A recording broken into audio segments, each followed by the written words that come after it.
வர்த்தக மொழி பேசும் வளர் தமிழர் அனைவருக்கும் வணக்கம். எல்லோருக்கும் இந்த நாள் சீரும் சிறப்பும் செம்மையான நாளாக அமைய வாழ்த்துக்கள். எல்லோருக்கும் இன்றைக்கி ரொம்ப ரொம்ப ரொம்ப நல்ல நாளாகவே இருக்கும் அப்படின்ட்டு நினைக்கிறேன். இன்றைக்கி இந்த வீடியோவில் நம்ம இதை பற்றி பேச போகிறோம் அப்படின்ட்டு பார்த்தீங்கன்னா, நாளைக்கு நிஃப்டி, பேங்க் நிஃப்டி மற்றும் மிட் கேப் நிஃப்டியோடைய முக்கியமான லெவல்ஸ் எது, கால் ஆப்ஷன் பையர்ஸ் எதனால் அவசரப்படக்கூடாது, இங்கே நம்ம கவனிக்க வேண்டிய முக்கியமான விஷயங்கள் என்ன, கால் ஆப்ஷன் பை பண்ண வேண்டான்னு நான் சொல்லவே வரல. ஆனால் அதற்கு முன்னாடி ஒரு சில விஷயங்களை கவனிக்கணும், ஒரு சில விஷயங்களை புரிஞ்சுக்கணும். அது என்ன என்ன விஷயங்கள் அப்படின்றத பற்றி இந்த வீடியோவில் நம்ம ரொம்ப தெளிவாக பேச போகிறோம். ஸோ நம்மளுடைய ப்ரிடிக்ஷனை நிஃப்டியிலேருந்து ஸ்டார்ட் பண்ணுவோம். சரிங்களா?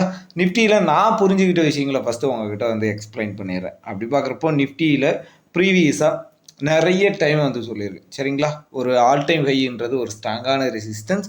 அந்த ரெசிஸ்டன்ஸை பிரேக் அவுட் பண்ணும்போது மார்க்கெட் குறைந்தபட்சம் ஒரு 50 புள்ளிகள், அதற்கு மேலே வால்யூமை பொறுத்து அதற்கு மேலே போகும். எக்ஸ்ட்ரீம் புள்ளிஸ் அப்போது அதற்கு வாய்ப்புகள் அதிகம் இருக்குது அப்படின்ட்டு சொல்லியிருக்கோம். அப்படி பார்க்குறப்போ இங்கே பார்த்தீங்க அப்படின்னா நான் 15 மினிட் சார்ட் எடுத்திருக்கேன். 15 மினிட் சார்ட்டை பொறுத்து பார்க்கும்போது ஜனவரி 15இல் 22,130 அப்படின்ற புள்ளியை நமக்கு ஆல் டைம் ஹையாக கொடுக்குறாங்க. ஸோ இதை நம்ம ஃபஸ்ட்டு ஆல் டைம் ஹை அப்படின்ட்டு வச்சுக்குவோம். சரிங்களா? இந்த வருடத்தில் கொடுத்த ஃபஸ்ட்டு ஆல் டைம் ஹை.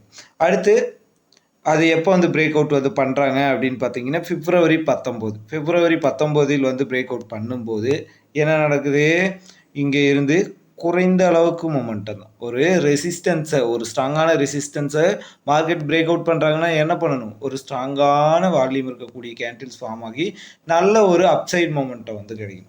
அப்படி பார்க்குறப்போ இங்கே அந்த மாதிரி ஏதாவது நடந்துச்சா? நடக்கலை. என்ன நடக்குது, இங்கேருந்து ஒரு டபுள் டாப் பேட்டர்ன் கிரியேட் பண்ணுறாங்க. டபுள் டாப் பேட்டர்னை கிரியேட் பண்ணிவிட்டு அங்கேருந்து மார்க்கெட் ஃபால் ஆகுது. சரிங்களா? டபுள் டாப் பேட்டர்ன் கிரியேட் பண்ணுது, பிரேக் அவுட் நடக்குது, அங்கேருந்து ஒரு ஸ்ட்ராங்கான ஃபாலை சந்திக்குது. சரிங்களா? சரி, ஓகே. இப்போது இதை அடுத்த ஆல் டைம் ஹையாக நம்ம செட் பண்ணிக்கலாம். இப்போ 22,130க்கு பிறகு 22,250 அப்படின்ற புள்ளியை செட் பண்ணுது. ஸோ இது இன்னொரு ஆல் டைம் ஹை அப்படின்றதுனால இதை வேறொரு நேரத்தில் குறிப்பிடலாம். அடுத்தது என்ன பண்ணுறாங்க, இங்கேருந்து ஷார்ப்பாக ஃபால் ஆனதுக்கு பிறகும் மார்க்கெட் ஒரு ஸ்ட்ராங்கான ரெக்கவரி கொடுத்து 22,250 பிரேக் அவுட் பண்ணி அதுக்கப்புறம் எவ்வளோ புள்ளிகள் ட்ரேட் நடக்குது, 22,300. ஸோ ஒரு 50 புள்ளிகள் மட்டும்தான். சரிங்களா? அதுவும் கேப் அப்பாக ஓப்பன் ஆனது. அதனால் அது நம்மளால் ட்ரேட் பண்ணியிருக்க முடியும் அப்படின்ட்டு சொல்ல முடியாது. ஸோ இந்த 22,300 அப்படின்ற புள்ளி நமக்கு ஆல் டைம் ஹையாக கொடுத்துருக்கு. இது நமக்கு கிடைச்சிருக்க 3வது ஆல் டைம்.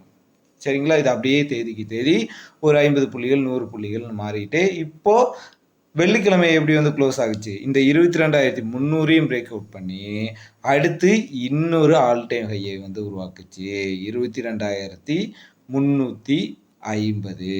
சரிங்களா? 22,350 அப்படின்ற புள்ளி ஒரு ஆல் டைம். சரிங்களா? இப்போது இங்கே கவனிக்க வேண்டிய விஷயம் என்ன, இந்த ஆல் டைம் ஹையை பிரேக் அவுட் பண்ணுறப்போ மார்க்கெட் என்ன பண்ணுறாங்க, தன்னுடைய வால்யூமை குறைத்துக்குது. பையர்ஸோடைய இன்ட்ரெஸ்ட் அப்படின்றது குறைவாகி போகி அங்கேருந்து மார்க்கெட் ஒரு ரிட்ரேஸ்மெண்ட், சரிங்களா, அல்லது ஒரு ஃபாலுக்கு கூட ரெடி ஆகுது. சரிங்களா? ஸோ அடுத்தது என்ன பண்ணுறாங்க, இங்கே இருந்து 22,350 பிரேக் அவுட் பண்ணிட்டு இன்றைக்கி 22,450 ஆல் டைம் ஹையாக கொடுத்துருக்கு. சரிங்களா? இங்கவும் வால்யூம் அப்படின்றது குறைவாக இருக்குது.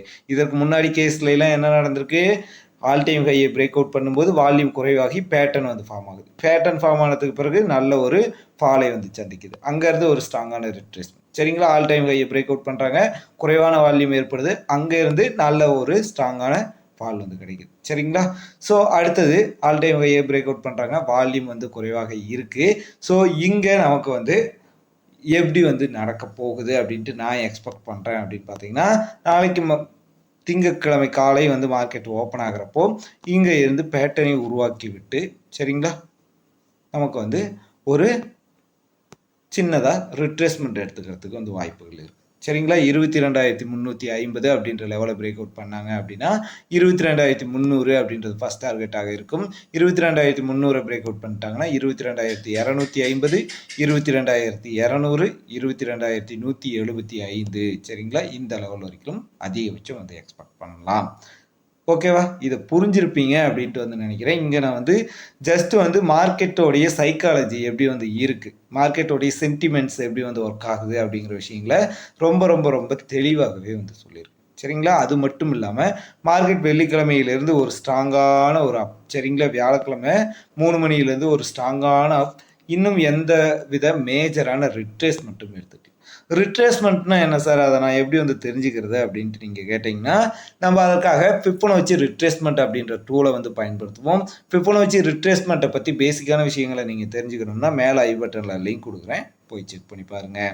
ஸோ இப்போ ஃபிபொனாச்சி ரிட்ரேஸ்மெண்ட் வந்து நான் இந்த வியாழக்கிழமை தொடங்குச்சு இல்லைங்களா, இந்த ஸ்விங்கின் ஆரம்ப புள்ளியிலிருந்து அப்படியே வந்து ட்ராப் பண்ணுறேன்.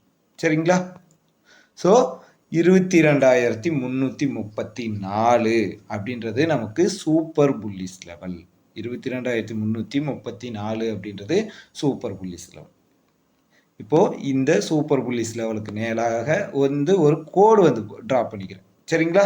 சூப்பர் புல்லிஸ் லெவலில் வந்து ட்ராப் பண்ணியிருக்கேன் அப்படின்னா என்ன அர்த்தம், மார்க்கெட் குறைந்தபட்சம் இந்த அளவுக்காவது வந்து ரிட்ரேஸ்மெண்ட் எடுத்துக்கிச்சு அப்படின்னா அது ஒரு ஹெல்த்தியான ரிட்ரேஸ்மெண்ட்டாக இருக்கும்.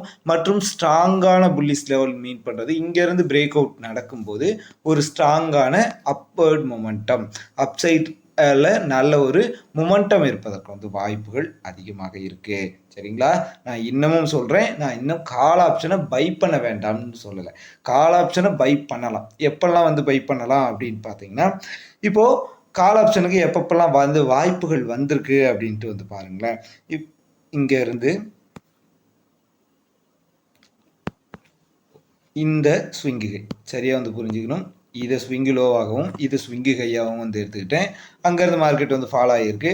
ஃபால் ஆகி எவ்வளோ தூரம் வந்து ரிட்ரேஸ்மெண்ட் எடுத்திருக்காங்க, 50% வந்து ரிட்ரேஸ்மெண்ட் வந்து எடுத்திருக்காங்க. ஸோ இன்றைக்கி பொறுத்த வரைக்கும் ரிட்ரேஸ்மெண்ட் அப்படின்றது வேலை செஞ்சுருக்கு. அங்கே இருந்து மார்க்கெட் வந்து ரிவர்சல் ஆகிருக்கு. அடுத்தது என்ன பண்ணுறாங்க, இந்த ரிட்ரேஸ்மெண்ட் டெலீட் பண்ணிடுவோம். அடுத்து நமக்கு ஒரு டிமாண்ட் ஜோன் வந்து உருவாகிருக்கு. ஸோ அந்த டிமாண்ட் ஜோனை டச் பண்ணிவிட்டு மார்க்கெட் அப்படின்றது ரிவர்சல் ஆகிருக்கு. ஸோ அப்போது பையர்ஸ் எங்கே வந்து இன்ட்ரெஸ்ட் காமிக்கிறாங்க, ஒரு ரிட்ரேஸ்மெண்ட்டில் தான் வந்து இன்ட்ரெஸ்ட் காமிக்கிறாங்க.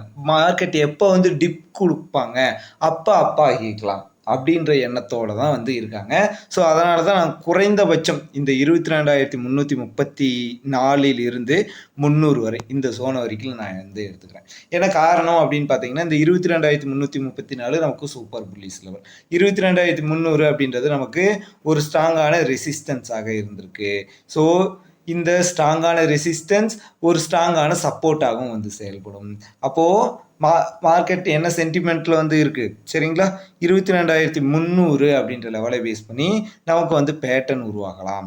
அப்படி பேட்டர்ன் வந்து உருவாகுது அப்படின்றப்போ நம்ம வந்து கால் ஆப்ஷன் செட் பண்ணுவோம். சரிங்களா? சிம்பிள் பிளான், ரொம்ப சிம்பிள் தான். 22,300 பேஸ் பண்ணி நமக்கு வந்து பேட்டர்ன் உருவாகுது அல்லது வால்யூம் உருவாகுது அப்படின்னா நம்ம வந்து கால் ஆப்ஷன் சைட் போய்க்கலாம். குறைந்தபட்சம் 22,350, 22,350 பிரேக் அவுட் பண்ணிடுச்சுன்னா 22,400, 22,400க்கு மேலே போவது நமக்கு வால்யூம் தான் வந்து கொடுக்கும். சரிங்களா? ஸோ அதற்கு மேலே வால்யூம் தான் நம்மளை கொண்டுட்டு போனால் மட்டும்தான் நம்மளால் நல்ல ஒரு ப்ராஃபிட் பண்ண முடியும். கால் ஆப்ஷன் பையர்ஸ் இதை வந்து ஞாபகம் வந்துச்சு. சரிங்களா? எப்போதும் மறந்துடக்கூடாது, வால்யூம் இருக்கக்கூடிய மார்க்கெட்டில் தான் நமக்கு மொமெண்டம் அப்படின்றது நல்லா இருக்கும். மொமெண்டம் அப்படின்றது நல்லா இருக்கிற பட்சத்தில் தான் ஆப்ஷன் பையர் அப்படின்றவங்க ப்ராஃபிட் வந்து பண்ண முடியும். சரிங்களா? ஸோ அதனால் அந்த வால்யூமுக்காக வந்து வெயிட் பண்ணுங்கள். இதுதான் என்னுடைய பொதுவான கருத்து. ஸோ நிப்டியில் பொறுத்த வரைக்கும் இது ஒரு நல்ல தெளிவான விளக்கமாக இருக்கும் அப்படின்ட்டு வந்து நம்புகிறேன். சரிங்களா? இது வந்து ஒரு ப்ரிடிக்ஷனாக மட்டும் இல்லாமல் டோட்டலாக உங்களுடைய ஃப்யூச்சரில் மார்க்கெட்டை எப்படிலாம் வந்து நம்ம கவனிக்கணும் அப்படிங்கிற விஷயங்களையும் நான் வந்து சொல்லி கொடுத்துருக்கேன் அப்படின்ட்டு வந்து நினைக்கிறேன். இந்த விஷயம் வந்து பிடிச்சிருக்கு அப்படின்றப்போ மறக்காமல் வந்து கமெண்ட்டில் சொல்லுங்கள். சொன்னீங்கன்னா தான் இது போன்ற விஷயங்களை நான் இன்னும் கொஞ்சம் அனலைசிஸ் பண்ணி இன்னும் வார நாட்களில் கூட தெளிவாக எடுத்து சொல்வதற்கு எனக்கு ரொம்ப ரொம்ப ரொம்ப ஊக்கமாக இருக்கும். ஸோ மறக்காமல் கமெண்ட் பண்ணுங்கள். அடுத்து பேங்க் நிஃப்டி பற்றி பேசுவோம். அடுத்து பேங்க் நிஃப்டி சார்ட்டை பார்த்து நம்ம வந்து தெரிஞ்சுக்க வேண்டிய ஃபஸ்ட்டு விஷயம் என்ன அப்படின்னு பார்த்தீங்கன்னா, first tip, second tip, third tip. சரிங்களா? இப்போ வந்து இது ஒரு ட்ரிபிள் பாட்டம் பேட்டர்ன் போல் நமக்கு வந்து தெரிகிறது. ஸோ மார்க்கெட் அப்படின்றது அப் ட்ரெண்டில் போவதற்குண்டான ஃபஸ்ட்டு கன்ஃபர்மேஷனாக இது வந்து நமக்கு வந்து தெரியுது. ரெண்டாவது விஷயம் என்ன அப்படின்னு பார்த்தீங்கன்னா, வெள்ளி மற்றும் சனி 2 நாட்களும் சேர்ந்து நமக்கு வந்து ஒரு ஸ்ட்ராங்கான புல்லிஸாக வந்து தெரியுது மார்க்கெட். ஸோ ஒரு ஸ்ட்ராங்கான புல்லிஸில் வந்து இருக்காங்க. இது ரெண்டாவது கன்ஃபர்மேஷனாக வந்து தெரியுது. இப்போ மூணாவதாக நம்ம எடுத்துக்க வேண்டிய முக்கியமான விஷயம் சரிங்களா, மார்க்கெட் இப்படி வந்து வெர்டிக்கலாக அப் சைடில் வந்து இருக்காங்க அப்படின்றப்போ நமக்கு ரிட்ரேஸ்மெண்ட் அப்படின்றது வேணும். எதற்காக வந்து ரிட்ரேஸ்மெண்ட் அப்படின்ட்டு அதை பற்றியே பேசுகிறீங்க? மார்க்கெட் சின்னதாக வந்து டிப் கொடுக்குறதுல உங்களுக்கு என்ன யூஸ் அப்படின்னு கேட்டிங்கன்னா, அங்கே எனக்கு ஸ்டாப் லாஸ் அப்படின்றது குறைவாக வரும் சரிங்களா. நான் ஸ்டாப் லாஸு எங்கே ப்ராப்பராக போடணும் அப்படின்ற விஷயம் எனக்கு வந்து தெளிவாக வந்து தெரிஞ்சுக்கும். மார்க்கெட் இந்த அளவுக்கு ரிட்ரேஸ்மெண்ட் கொடுத்துட்டாங்களா, இங்கேருந்து நான் வந்து ஸ்டாப் லாஸ் போட்டேன் அப்படின்னா எனக்கு ஸ்டாப் லாஸ் அப்படின்றது குறைவாக இருக்கும். சரியாக வந்து சொல்கிறேன். இப்போ பாருங்கள், 47,286 நாளைக்கு மார்க்கெட் வந்து ஓப்பன் ஆகுது. நான் வந்து ஒரு ஸ்டாப் லாஸாக குத்து மதிப்பாக போட்டேன் அப்படின்னா ஒரு 47,000 அப்படின்ற லெவலில் வந்து போகணும் சரிங்களா. குத்து மதிப்பாக போட்டனாலும் ஒரு ஸ்ட்ராங்கான ரேலியை எக்ஸ்பெக்ட் பண்ணேன் அப்படின்னாலும் நான் ஸ்டாப் லாஸ் இல்லாமல் ட்ரேட் பண்ண போகிறதில்ல. ஆனால் மார்க்கெட் வந்து ரிட்ரேஸ்மெண்ட் எடுத்துக்குது அப்படின்ற பட்சத்தில் எனக்கு எக்ஸாக்டாக எது பாட்டம் அப்படின்ற விஷயம் வந்து தெரிஞ்சிடும். ஸோ அந்த எக்ஸாக்டான பாட்டம் அப்படின்றது தெரிஞ்சிருச்சு அப்படின்னா எனக்கு ஸ்டாப் லாஸ் அப்படின்றது குறைவாக இருக்கும். ஸோ ஸ்டாப் லாஸை பற்றி எதற்கு இம்பார்ட்டன்ட் கொடுக்குறேன் அப்படின்னு பார்த்தீங்கன்னா, நீங்கள் எவ்வளோ பெரிய ட்ரேடராக இருந்தாலும் சரி, மார்க்கெட் உங்களுக்கு எப்போயாவது வந்து ஒரு நறுக்குன்னு ஒரு ஊசி ஒன்று போட்டுரும் சரிங்களா. என்ட்ரி எடுத்த உடனே ஒரு 10-20 புள்ளிகள் ஸ்டாப் லாஸ் சைடு வந்து போயிடும், லாஸ் சைடு போயிடும்.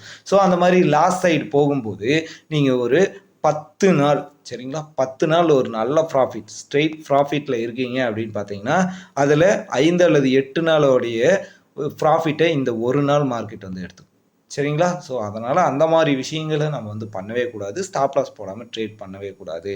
நான் என்னுடைய ஸ்ட்ராட்டஜியை தெளிவாக வந்து சொல்லிடுறேன். நான் எப்பவும் ஸ்டாப் லாஸ் குறைவாக இருக்கக்கூடிய ஏரியாக்களுக்காக வந்து வெயிட் பண்ணுவேன். ஸ்டாப் லாஸ் நமக்கு எங்கே வந்து குறைவாக கிடைக்குமோ அங்கே வந்து ட்ரேட் பண்ண யோசிப்பேன். அப்படி பார்க்குறப்போ நான் எக்ஸ்பெக்ட் பண்ணக்கூடிய ரிட்ரேஸ்மெண்ட் லெவல்ஸை இப்போ பற்றி பேசுவோம் சரிங்களா. இந்த ஸ்விங்கின் லோவை ஒரே நிமிடம், இந்த லோவை ஸ்விங் லோவாகவும் இந்த ஹையை ஸ்விங்கு ஹையாகவும் வந்து எடுத்துக்கிறேன். அப்படி பார்க்குறப்போ 47,024 அப்படின்றது எனக்கு சூப்பர் புள்ளிஸ் லெவல். 47,024 அப்படின்ற புள்ளியை பேஸ் பண்ணி பேட்டர்ன் வந்து உருவாகலாம் அல்லது வால்யூம் வந்து உருவாகலாம். ஸோ அப்படி உருவாகிறப்போ இங்கே இருந்து மார்க்கெட் வந்து அப்சைட் போவதற்கு வந்து வாய்ப்புகள் இருக்குது. இங்கேருந்து அதிகபட்சமாக 47,450 47,450 அப்படின்ற புள்ளியை பிரேக் அவுட் பண்ணாங்கன்னா 47,600 47,600 அப்படின்ற புள்ளியை பிரேக் அவுட் பண்ணாங்கன்னா 848,000 சரிங்களா. அதிகபட்சமாக 48,000 இந்த 47,500 பிரேக் அவுட் பண்ணாங்கன்னா ஃபர்தராக அடுத்தடுத்த டார்கெட்டை ஃபாலோ பண்ணாங்கன்னா இந்த லெவல் வரைக்கும் போவதற்கு வாய்ப்புகள் இருக்குது. இப்போ 47,024 அப்படின்ற புள்ளியே பிரேக் டவுன் பண்ணிட்டாங்க. அதாவது இங்கே சப்போர்ட் எடுக்க முடியல, மார்க்கெட்டில் நல்ல செல்லிங் ப்ரெஷர், செல்லர்ஸ் வால்யூம் வந்து வருது அப்படின்ற பட்சத்தில் என்ன பண்ணலாம் அப்படின்னு பார்த்தீங்கன்னா, 47,024 அப்படின்ற புள்ளி பிரேக் அவுட் பண்ணிட்டாங்க அப்படின்னா 46,763 அடுத்த டார்கெட். 46,763 பிரேக் அவுட் பண்ணிட்டாங்கன்னா அதிகபட்சமாக 46,552 அப்படின்ற நிலையை வந்தடையும். ஒரு மார்க்கெட் அப்படின்றது ஒரு இம்பல்சிவ் வேவை கொடுத்துருக்கு. ஸோ அடுத்து வந்து ஒரு கரெக்டிவ் வேவை 50% அப்படின்ற ஃபிபொனாச்சி ரிட்ரேஸ்மெண்ட்டில் கொடுத்துட்டாங்கன்னா அடுத்து இம்பல்சிவ் வேவை தொடங்குவதற்கு வாய்ப்புகள் ரொம்ப அதிகம் சரிங்களா. Impulsive wave, 50% retracement, corrective wave and again impulsive சரிங்களா. ஸோ இது வந்து ஒரு தியரி. இந்த தியரி மூலமாகவும் மார்க்கெட் வந்து ரிவர்சல் ஆவதற்கு வந்து வாய்ப்புகள் இருக்குது. ஸோ அதனால் இந்த விஷயத்தையும் கவனத்தில் வையுங்க. அடுத்து நம்ம பார்க்க போகிறது மிட் கேப் தான். மிட் கேப் பார்த்தீங்கன்னா நமக்கு ஒரு பேட்டர்ன் வந்து கொடுத்துருக்கு. இது வந்து அப் ட்ரெண்டில் ஒரு சேனல் பேட்டர்ன் வந்து ஃபார்ம் ஆகிருக்கு சரிங்களா. அப் ட்ரெண்டில் சேனல் பேட்டர்ன் ஃபார்ம் ஆகிருக்கு அப்படின்னா டவுன் சைடில் பிரேக் அவுட் ஆகுறது தான் நியாயம். ஆனால் எலெக்ஷன் வரைக்கும் அந்தளவுக்கு பெரிய ரேலி இருக்கக்கூடிய பிரேக் டவுன்ஸ்லாம் நடப்பதற்கு வாய்ப்புகள் ரொம்ப குறைவாக தான் இருக்குது சரிங்களா? அதை நம்ம தொடர்ந்து வந்து பார்த்துக்கிட்டே இருக்கோம், தொடர்ந்து பேசிக்கிட்டே இருக்கோம். சரிங்களா? Rejection rejection rejection rejection rejection rejection இதெல்லாம் ப்ரைஸ் ஆக்ஷனே கிடையவே கிடையாது. ப்ரைஸ் ஆக்ஷன்னா ஒரு பர்ஃபெக்டான ஒரு நிலையை அடைந்து பர்ஃபெக்டாக அது பிரேக் அவுட் கொடுத்து பர்ஃபெக்டாக வந்து வேலை செய்யணும். பட் இது அப்படி வந்து வேலையே வந்து செய்ய மாட்டேங்குது. மார்க்கெட் அந்த நியூஸுக்காக இயங்கிக்கிட்டே இருக்குது. பார்த்தீங்கன்னா நம்ம நிஃப்டியில் பேசுன மாதிரி அப்சைட் போகணும்னா அந்த அப்சைடு வந்து போயிட்டே இருக்கலாம். ஆனால் மார்க்கெட் அந்த நிலையை அடைந்த பிறகு அதுக்கு மேலே போக வேண்டாம், அதுக்கு மேலே கூட்டிகிட்டு போகிறதுக்கு அங்கே எந்த நியூஸும் இல்லை, அங்கே எந்த வித வால்யூமும் உருவாகலை. அப்படின்றப்போ மார்க்கெட் வந்து ரிட்ரேஸ்மெண்ட் எடுத்து. ஸோ அதனால் மார்க்கெட்டுக்கு ஒரு நியூஸ் அப்படின்றது நல்ல ஒரு இம்பேக்டை கொடுக்கும். இப்போது என்ன பண்ணலாம் அப்படின்னு பார்த்தீங்கன்னா, மிட் கேப்பில் நாளைக்கு எப்படி வந்து ட்ரேட் பிளான் பண்ண போகிறோம் அப்படின்னு பார்த்தீங்கன்னா, இந்த 11,100 அப்படின்ட்டு இருக்குது பார்த்தீங்களா? இந்த 11,100 அப்படின்றது ஒரு ஸ்ட்ராங்கான ரெசிஸ்டன்ஸாக இருக்குது. ஸோ இந்த 11,100 அப்படின்ற புள்ளியை மார்க்கெட் ரீச் பண்ணுறாங்க அப்படின்னா, இங்கேருந்து ஒரு ரிஜெக்ஷனை கொடுப்பதற்கு வாய்ப்புகள் ரொம்ப அதிகம். சரிங்களா? இங்கேருந்து ஒரு சப்ளை, இங்கேருந்து ஒரு சப்ளை. ஸோ அப்படி பார்க்குறப்ப இந்த 11,100 மூன்றாவது முறையாக ஒரு சப்ளை ஏற்படுவதற்கு வந்து வாய்ப்புகள் இருக்குது. ஸோ இந்த ஜோனுக்குள்ளே மார்க்கெட் வராங்க அப்படின்னா இங்கேருந்து பேட்டர்ன் வந்து உருவாகுது அப்படின்ற பட்சத்தில் நான் வந்து புட் ஆப்ஷன் சைடு பிளான் வந்து பண்ணி நிற்குவேன். 11,100 போகிற மார்க்கெட்டோடைய டார்கெட் 11,000. 11,000 தாண்டிடுச்சு அப்படின்னா 10,960. 10,960 பிரேக் அவுட் பண்ணிட்டாங்கன்னா 10,920. 10,920 அப்படின்ற புள்ளியை பிரேக் அவுட் பண்ணிட்டாங்க அப்படின்னா அதிகபட்சமாக 10,850 830 வரைக்கும் போகலாம். சரிங்களா? ஓகே. இப்போது இங்கே அப்சைடில் வால்யூம் இருக்கா அப்படின்னு கேட்டிங்கன்னா, இங்கே கரெக்ஷன் தான் எடுத்துகிட்டு இருக்கு. பெரிய அளவுக்கு வால்யூம் இருக்கக்கூடிய ஒரு அப் ட்ரெண்டை நான் வந்து எக்ஸ்பெக்ட் பண்ணலை. சரிங்களா? இப்போ வரைக்கும் அது மாதிரி எதுவும் எக்ஸ்பெக்ட் பண்ணலை. இங்கே வால்யூம் அப்படின்றது குறைவாக இருக்குது. இப்போது டவுன் சைடில் பார்த்தீங்க அப்படின்னா வால்யூம் அப்படின்றது நல்லாவே இருக்குது, பர்ஃபெக்டாகவே இருக்குது. ஆனால் இன்னும் அப்சைடில் வால்யூம் அப்படின்றது க்ரியேட் ஆகலை. 11,100 அப்படின்ற புள்ளியை பிரேக் அவுட் பண்ணுறாங்க அப்படின்ற பட்சத்தில் தான் அது வந்து நடப்பதற்கு வாய்ப்புகள் அதிகமாக இருக்குது. சரிங்களா? மிட் கேப்பை பொறுத்த வரைக்கும் நம்ம போஸ்ட் மார்க்கெட்டில் இருக்கோம். அந்த போஸ்ட் மார்க்கெட்டில் என்னென்ன நமக்கு கிடைச்சிருக்கோ, என்னென்ன வால்யூம் கிடைச்சிருக்கோ, என்னென்ன பேட்டர்ன் கிடைச்சிருக்கோ, என்னென்ன சப்ளை டிமாண்ட் ஜோன் வந்து கிடைச்சிருக்கோ அதை பொறுத்து தான் நான் வந்து பேச முடியும். சரிங்களா? அதனால் இங்கே இந்த புள்ளியில் மார்க்கெட் ரிட்ரேஸ்மெண்ட் எடுத்துகிட்டு திரும்பும். அங்கே எந்த வித ரீசனும் இல்லாமல் இப்போ நான் உங்ககிட்ட ஈஸியாக சொல்லிடலாம், ஃபிபோனாச்சி ரிட்ரேஸ்மெண்ட் வந்து ட்ராப் பண்ணுறேன், இந்த லோவிலிருந்து இந்த ஹை வர மார்க்கெட் இந்த புள்ளியில் எங்கேயாவது சப்போர்ட் எடுத்துகிட்டு திரும்பும் அப்படின்ட்டு நான் வந்து எக்ஸ்பெக்ட் பண்ணலாம். பட் இங்கே அப் ட்ரெண்டுக்கு கொண்டு போகக்கூடிய வால்யூம்ஸ் எதுவுமே வந்து இல்லை. அதுவே நிஃப்டி பேங்க் நிஃப்டிலாம் பார்த்தீங்கன்னா ஸ்ட்ராங்கான வால்யூம்ஸ் வந்து இருந்தது. ஸோ அந்த வால்யூம்ஸ் இல்லாதது தான் இங்கே வந்து ஒரு பெரிய குறைபாடாக வந்து இருக்குது. ஸோ அதனால் இங்கே அப்சைடு அப்படின்றது 11,100 அப்படின்ற புள்ளியை பிரேக் அவுட் பண்ணி பிறகு தான் 11,100 அப்படின்ற புள்ளியை பிரேக் அவுட் பண்ணிட்டாங்க அப்படின்ற பட்சத்தில் 11,150 180 11,200 அப்படின்ற புள்ளி வரை அடைவதற்கு வாய்ப்புகள் ரொம்ப அதிகமாக இருக்குது. சரிங்களா? ஸோ அதுவும் அங்கே வால்யூம் உருவாகும் அப்படின்ற நம்பிக்கையை வச்சு தான் வந்து சொல்கிறேன். ஸோ இன்றைக்கி வீடியோவை பொறுத்த வரைக்கும் நிஃப்டி பேங்க் நிஃப்டி மற்றும் மிட் கேப் நிஃப்டியில் இருக்கக்கூடிய முக்கியமான லெவல்ஸ் இது. மார்க்கெட்டில் நம்ம கவனிக்க வேண்டிய, அதாவது கால் ஆப்ஷன் பையர்ஸ் கவனிக்க வேண்டிய இடங்கள் என்னென்ன, எந்தெந்த விஷயங்கள்லாம் நம்ம வந்து கவனிக்கணும் அப்படின்றத ரொம்ப தெளிவாகவே வந்து சொல்லியிருக்கேன் அப்படின்ட்டு வந்து நினைக்கிறேன். இப்போவும் சொல்கிறேன், கால் ஆப்ஷன் பை பண்ண வேண்டான்னு சொல்லலை, உணர்ச்சி வசப்படாமல் இருக்கணும். அங்கே ஒரு சில விஷயங்களை நம்ம வந்து புரிஞ்சுக்கணும், அங்கே ஒரு சில விஷயங்களை நம்ம அனலைசிஸ் பண்ணி ஆகணும். ஸோ அந்த தேவையை, அந்த கட்டாயம் நமக்கு வந்து இருக்குது. பிகாஸ் கால் ஆப்ஷன் ப்ரீவியஸாக எப்படி வந்து செயல்பட்டிருக்கு, பையர்ஸ் அங்கே எப்படிலாம் வந்து செயல்பட்டிருக்காங்க அப்படின்ற விஷயங்களை ரொம்ப தெளிவாகவே வந்து நம்ம பேசியிருக்கோம். சரிங்களா? இது ரொம்ப சிம்பிளாக ஒரு மார்க்கெட்டில் ஒரு 3 மாதம் 6 மாதம் இருக்கவங்களுக்கு ரொம்ப தெளிவாகவே வந்து புரிஞ்சிருக்கும் அப்படின்ட்டு வந்து நினைக்கிறேன். அதனால் இந்த வீடியோ பிடிச்சிருந்தா மறக்காமல் லைக் பண்ணுங்கள், கமெண்ட் பண்ணுங்கள், உங்கள் நண்பர்களுக்கும் ஷேர் பண்ணுங்கள். வலியது வாழும். நன்றி.